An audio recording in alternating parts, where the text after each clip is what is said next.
Every evening at 6 o'clock, Monday to Sunday, the Angelus is heard over DWWW for everybody's spiritual assessment and self-upliftment.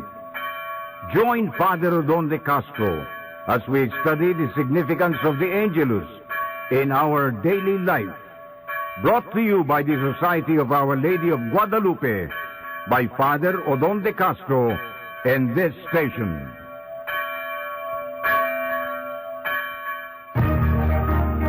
Himig Pinoy, 2 oras ng palatuntunang magtatampok sa musikang Pinoy na Pinoy hanggang sa the best of OPM. Balikan natin ang mga alaala ng ating kabataan sa Himig Pinoy. Mga awiting may tunog, lasa at kaluluwa ng Pinoy. Linggo ng hapon, alas 5 hanggang alas 7 ng gabi sa DWWW 774. Magmula nung ako'y natutong umawi,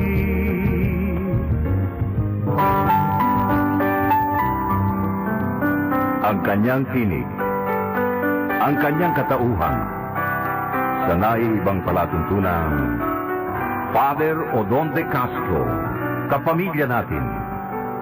Pakinggan ang kakaibang palatuntunan na pupukaw sa inyong diwa at makikibahagi sa inyong pagmumuni-muni. Father Rodon de Castro, kapamilya natin. Tuwing Sabado sa ganap na alas 10 hanggang alas 11 ng umaga, dito sa DWWW 774 AM Stereo.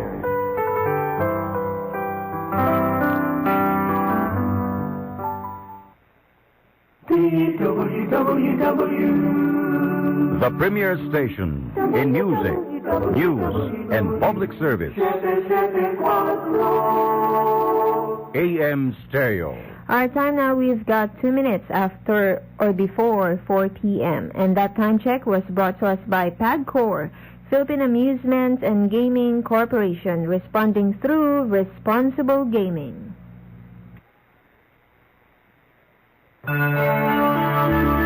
Here now is the 774 Top of the Hour News. And now for the news being brought to us by Malaya Newspaper. Despite the rise in global crude costs, pump prices of fuel dropped further by 30 centavos yesterday, this time due to the strengthening of the peso against the dollar. Oil companies said they reduced their fuel pump prices to reflect the minimal gain of the peso against the greenback.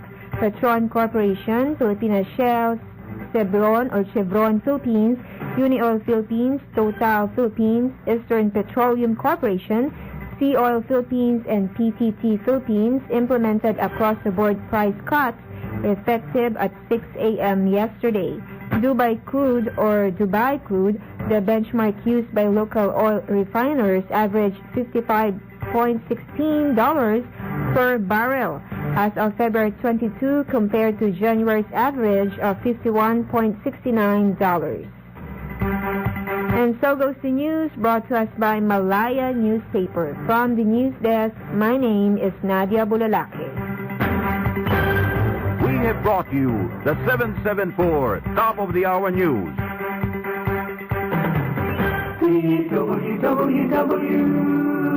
The premier station in music, news, and public service. AM Stereo. Ang hapon pong muli sa ating lahat mga kababayan at nagbabalik tayo sa ating programang Musika at Kultura. Sa unang bahagi, hinatidan ko kayo ng mga awitin ng ating bayan. At ngayon naman, nais ko magtampok ng isang sining